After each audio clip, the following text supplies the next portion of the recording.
Hi, I'm Carlos from Fabtcg, and this is Meets Back on the Menu, boys, where I will, as Lupine Fiasco brilliantly did in his channel, try to analyze my Rhinar Talisman games after a couple of days to understand the lines taken and what I could improve for the future.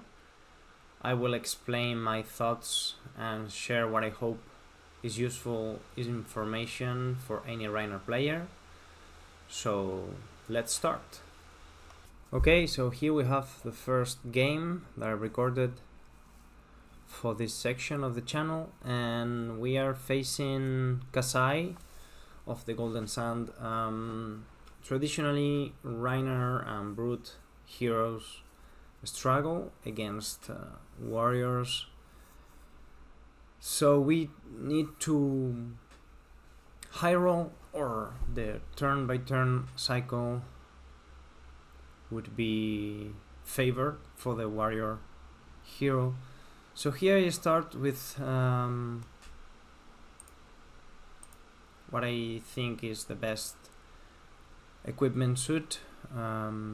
Beaten trackers going first, and then the usual suspects, Scalding Flashback, Savage Shaz, and Apex Bonebreaker. I'm checking here the equipment of the opponent, and I try to set up in our first turn. I could be mistaken here, but I think the best line here was to Arsenal, wall ride, and then have a huge turn with 5 cards.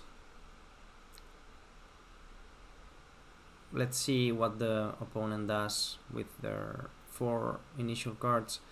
They played red, pitch with a red, with this, which is not great for them, so I decided to eat this one, and they pitched Fit for Sin to create a Vigor.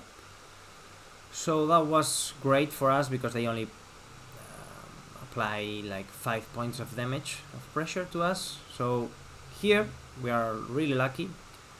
That's what we try to do with this deck. We try to draw this card and get some upsides for those discards. So here we start with the wall ride, hopefully discarding a Silex, and we discarded the Silex. So we already have one on demand go again for our huge turn in the future. So that's pretty great. So the opponent had 2 D-reacts in hand, in their initial hand, so they block quite a lot. Here they block for 4, and then I decided to, well, if I was thinking if they didn't use the D-react from Arsenal, I would send packing for trying to disrupt their turn and their Arsenal card, but since they already used the Arsenal card, I think the best here is to send damage. Again, warriors block pretty well, so they blocked with 2 D-reacts and their boots that they will surely refresh this turn. So now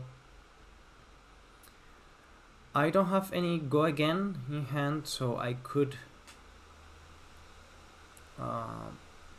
try to minimize the damage I take by blocking. That's what I did.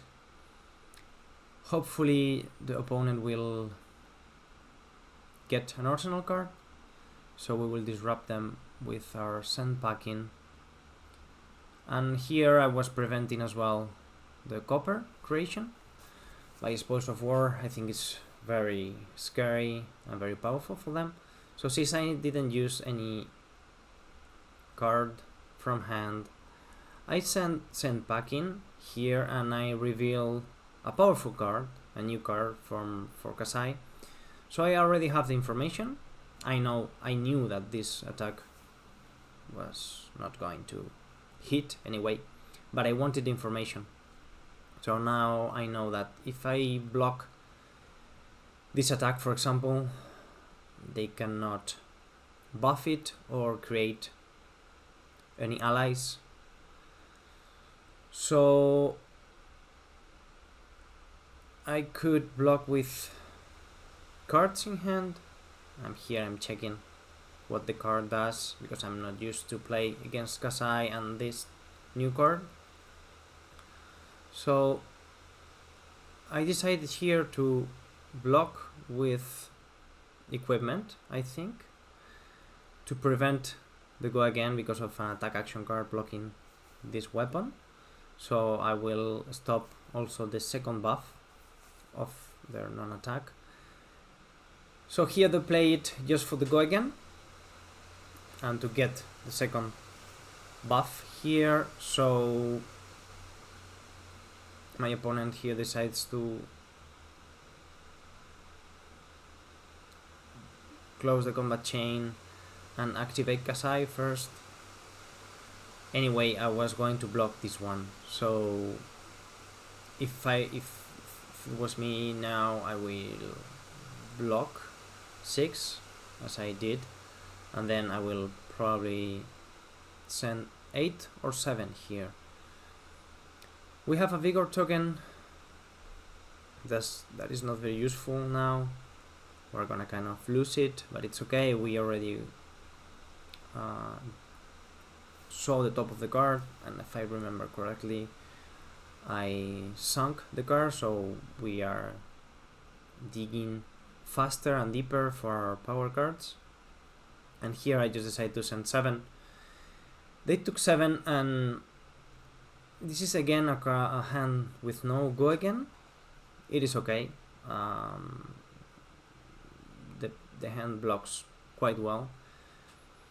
It is a pity that Reckless Stampede that does not block, because now we cannot send our Show of Strength from Arsenal if we don't have a yellow.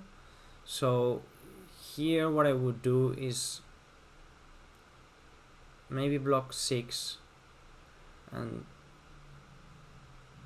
since this has go again already, we need to block and prevent again those copper tokens.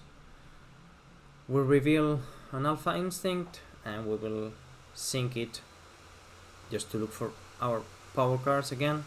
And this is going for 2. The opponent did not activate Kassai, so I decided, together with the Vigor token, I could take 2 and then with the Vigor and Skullcrack send Reckless Stampede, or I would again prevent those copper tokens, block 3. Here they have go again, but they don't have any threats unless they play Gore Blenchin here, which is a funny card, very useful card if you fully block and then you have go again and it's just a 6 power attack for free. Very interesting card in Kassai. So here again with the Vigor token I send Show of Strength. I didn't want to destroy our Savage Sash already, because I think for this matchup we need a big powerful turn. And here the opponent is starting to block with equipment, Balance of Justice in front of our attack. And here we have a powerful hand, I would say.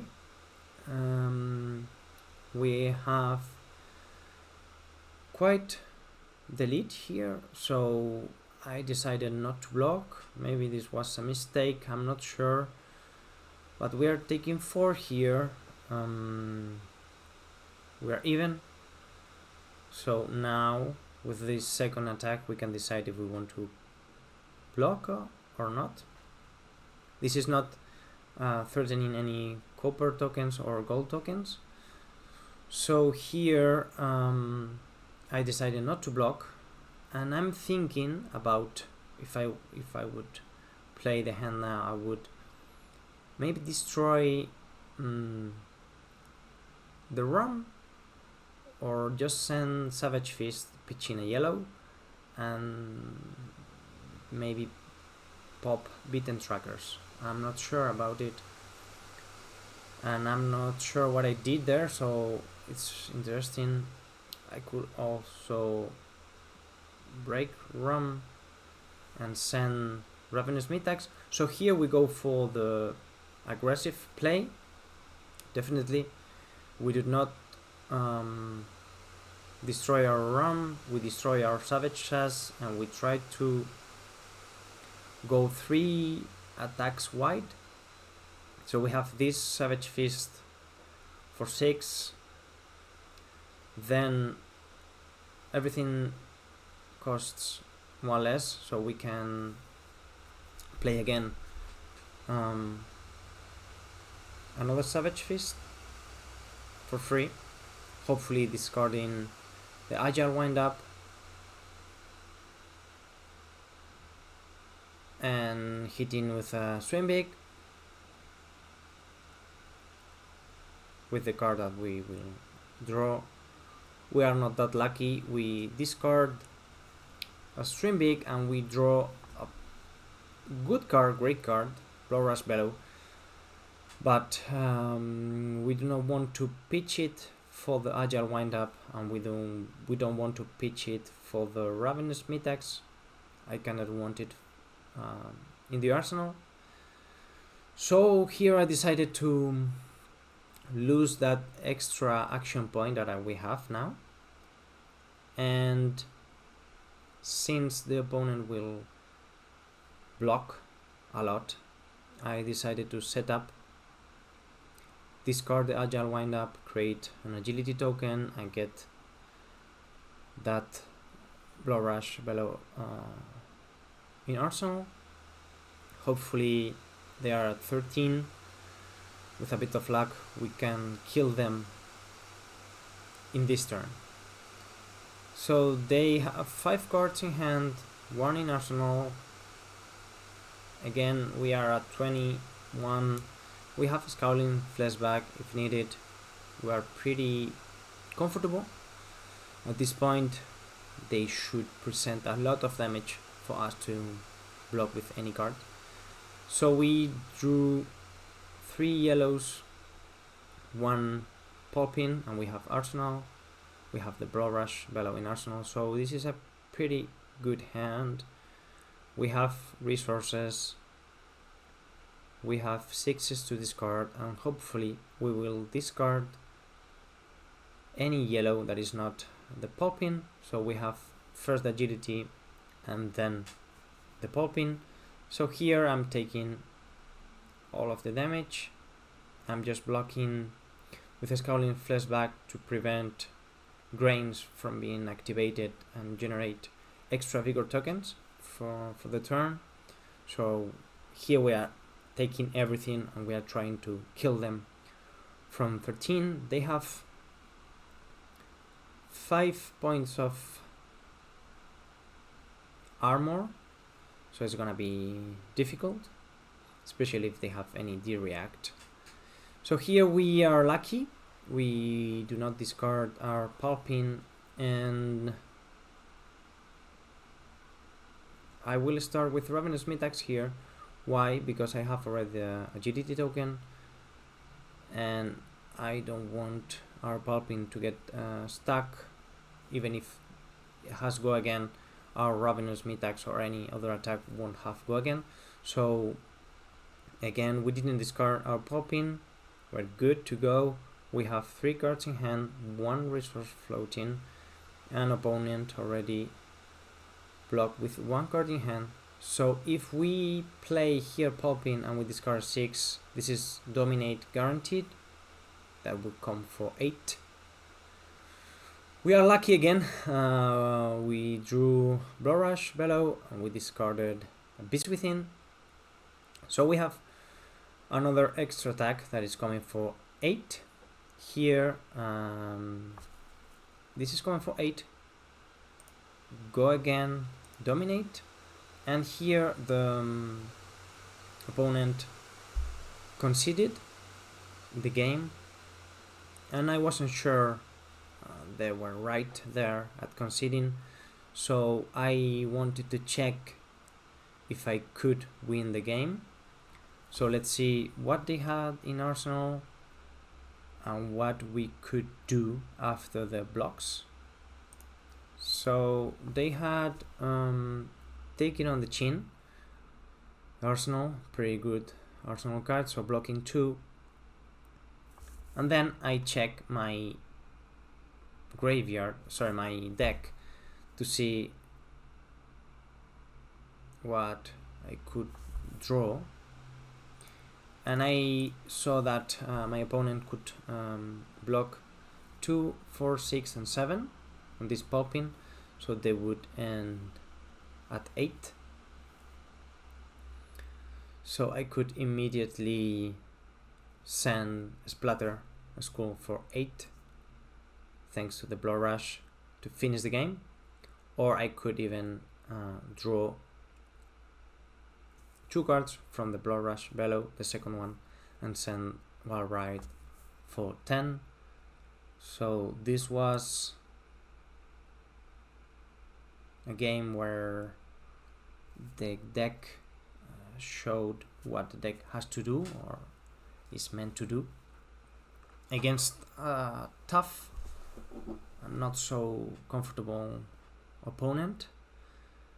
And I hope you liked the game, liked the lines, and if you want to leave any message, any comments on the video, I will be grateful to read them, and hopefully see you soon with more Rhinar games. Bye bye.